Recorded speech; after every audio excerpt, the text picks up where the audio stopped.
Assalamualaikum warahmatullahi wabarakatuh. Jumpa kembali dengan saya dalam pelajaran biologi. Kali ini kita akan mempelajari ruang lingkup biologi. Khususnya adalah tentang hakikat biologi sebagai ilmu dan objek-objek yang dikaji dalam biologi.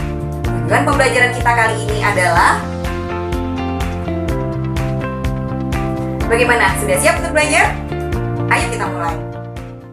Biologi adalah ilmu pengetahuan yang merupakan bagian dari ilmu pengetahuan alam atau yang dinamakan dengan sains. Selain biologi, yang merupakan bagian dari sains adalah fisika dan kimia. Sains adalah suatu ilmu yang mempelajari gejala-gejala yang terjadi di alam. Gejala-gejala yang dimaksud adalah gejala-gejala yang terjadi pada makhluk hidup maupun pada benda-benda mati yang terdapat di alam. Nah, biologi mempelajari gejala-gejala yang terjadi pada makhluk hidup. Dengan demikian, biologi merupakan bagian dari sains. Sains merupakan suatu ilmu pengetahuan yang memiliki ciri-ciri. Yang pertama, mempunyai kajian berupa benda yang konkret. Yang kedua, dikembangkan berdasarkan pengalaman empiris. Yang ketiga, menggunakan langkah-langkah yang sistematis. Yang keempat, menggunakan cara berpikir yang logis. Yang kelima, hasil kajiannya bersifat objektif. Dan yang keenam, teori yang dihasilkannya berlaku umum. Nah, sebagai bukti bahwa biologi memiliki ciri-ciri sains, marilah kita bahas satu persatu ciri-ciri biologi sebagai sains. Yang pertama, kajian biologi adalah berupa benda yang konkret. Benda yang konkret artinya adalah benda yang nyata atau benda yang dapat ditangkap dengan panca indera. Kajian biologi adalah berupa makhluk hidup, mulai dari makhluk hidup dengan tingkatan yang paling sederhana, hingga makhluk hidup dengan tingkatan yang paling kompleks. Selain itu, ciri biologi yang kedua yang sama dengan sains adalah biologi dikembangkan berdasarkan pengalaman yang empiris. Pengalaman empiris itu adalah pengalaman yang dapat dibuktikan melalui suatu eksperimen. Dalam biologi misalnya, pengalaman empiris dalam menghitung denyut nadi, di mana denyut nadi akan meningkat apabila telah melakukan aktivitas. Bukti yang ketiga adalah biologi menggunakan langkah-langkah yang sistematis. Langkah-langkah yang sistematis adalah langkah-langkah sebagaimana yang dilakukan dalam metode ilmiah. Dalam biologi misalnya, untuk membuktikan bahwa cahaya berpengaruh terhadap pertumbuhan dan perkembangan tumbuhan, maka dilakukanlah percobaan tentang pengaruh cahaya terhadap pertumbuhan dan perkembangan tumbuhan. Bukti yang berikutnya adalah biologi menggunakan langkah-langkah yang sistematis. Langkah-langkah yang sistematis adalah langkah-langkah sebagaimana yang dilakukan dalam metode ilmiah. Dalam biologi misalnya, untuk membuktikan bahwa pertumbuhan dan perkembangan tumbuhan dipengaruhi oleh cahaya, maka terlebih dahulu dilakukan percobaan tentang pengaruh cahaya terhadap pertumbuhan dan perkembangan tumbuhan. Setelah itu, barulah ditarik suatu kesimpulan. Bukti yang keempat, biologi menggunakan cara berpikir yang logis. Cara berpikir yang logis artinya adalah masuk akal. Selain itu, biologi menggunakan cara berpikir yang konsisten. Contoh cara berpikir yang logis dan konsisten dalam biologi itu adalah bahwa tumbuhan tidak dapat hidup tanpa adanya cahaya matahari. Hal ini disebabkan karena cahaya matahari berfungsi dalam proses fotosintesis. Apabila tumbuhan tidak dapat melakukan proses fotosintesis, maka tumbuhan akan mengalami kematian. Bukti yang selanjutnya adalah hasil kajian biologi bersifat objektif. Objektif artinya apa adanya. Misalnya, dalam biologi, tumbuhan akan cenderung membelok ke arah datangnya cahaya jika diberikan cahaya dari salah satu sisi. Bukti yang terakhir adalah teori yang dihasilkan dalam biologi berlaku umum. Berlaku umum artinya adalah apabila hasil eksperimen yang dilakukan oleh seseorang apabila dilakukan oleh orang lain dengan langkah-langkah yang sama, dan kondisi yang sama, maka akan diperoleh data hasil pengamatan yang sama.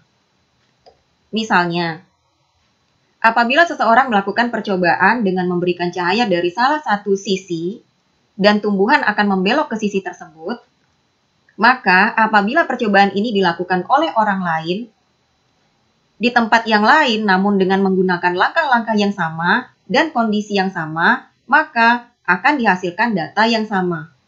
Artinya, akan dihasilkan tumbuhan membelok ke arah cahaya di mana cahaya itu diberikan. Artinya, dia akan membelok ke sisi di mana cahaya itu diberikan.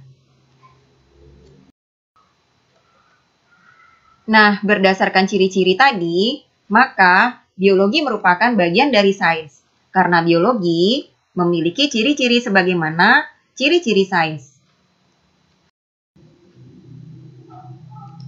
Nah, sekarang marilah kita pelajari objek-objek kajian biologi.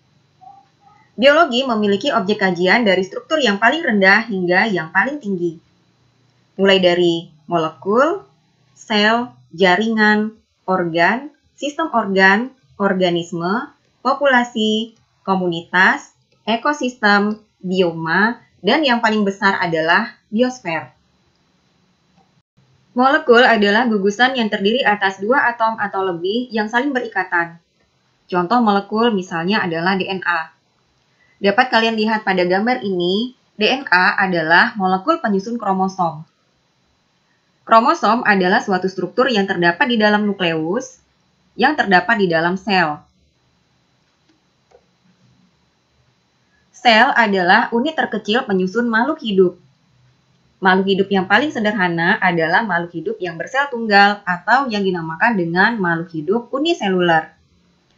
Meskipun tubuhnya hanya terdiri dari satu sel atau uniseluler, namun makhluk hidup ini tetap dapat melakukan proses-proses kehidupan sebagaimana makhluk hidup yang bersel banyak atau makhluk hidup multiseluler. Demikian pula tubuh kita yang terdiri atas banyak sel, dengan jumlah yang tidak terhingga. Tiap-tiap sel penyusun tubuh kita semuanya dapat melakukan proses-proses kehidupan sebagaimana diri kita, seperti berkembang biak, peka terhadap rangsangan, dan sebagainya. Nah, ini adalah contoh dari sel penyusun jaringan epidermis. Satu sel ini dapat melakukan proses-proses kehidupan sebagaimana tumbuhan, seperti berkembang biak, peka terhadap rangsangan, dan sebagainya. Jaringan adalah sekumpulan sel yang memiliki struktur dan fungsi yang sama. Misalnya, jaringan saraf terdiri atas sel-sel saraf, jaringan epidermis terdiri atas sel-sel epidermis. Dengan demikian, jaringan hanya dimiliki oleh organisme multiseluler.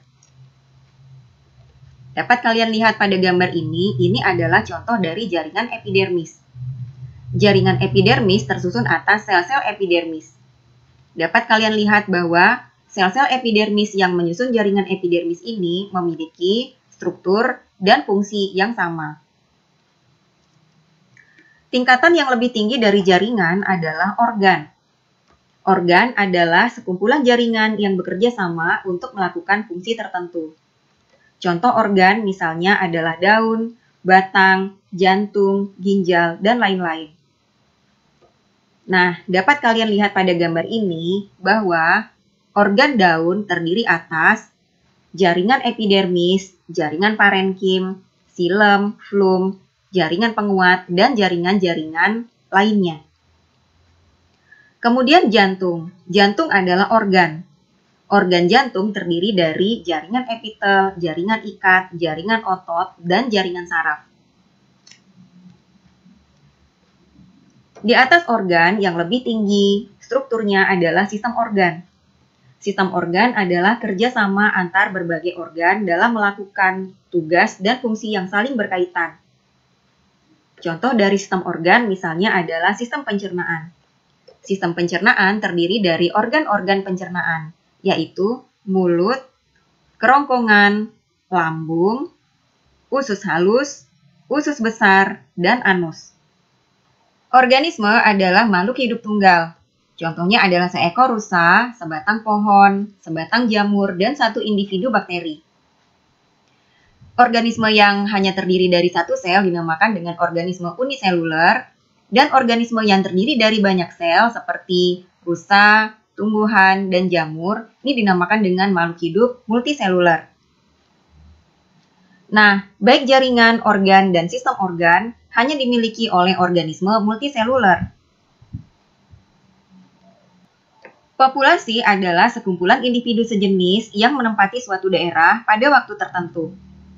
Nah, individu sejenis itu adalah individu yang dapat saling kawin dan menghasilkan keturunan yang fertil.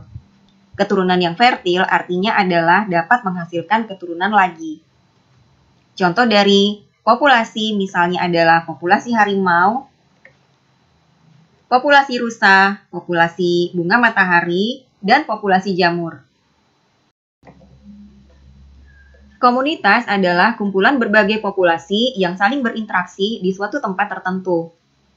Contoh dari komunitas misalnya adalah komunitas sawah. Pada komunitas sawah ini terdapat padi, katak, tikus, ular, dan sebagainya yang saling berinteraksi. Demikian pula komunitas selain komunitas sawah yang ini, terdiri atas berbagai macam organisme yang saling berinteraksi. Tingkatan yang lebih tinggi dari komunitas adalah ekosistem. Ekosistem adalah suatu sistem yang terdiri atas berbagai komponen, baik komponen biotik dan abiotik yang saling berinteraksi dan saling mempengaruhi. Komponen penyusun ekosistem pada dasarnya adalah sama dengan komponen penyusun komunitas. Hanya pada komponen ekosistem ditambah dengan komponen abiotik. Misalnya, dalam ekosistem sawah, komponennya terdiri atas padi, katak, tikus, ular, tanah, air, nutrien, dan lain-lain. Bioma adalah ekosistem besar yang meliputi daerah yang luas yang dipengaruhi oleh letak geografi dan astronomi. Bioma memiliki ciri khas berupa vegetasi atau jenis tumbuhan yang dominan.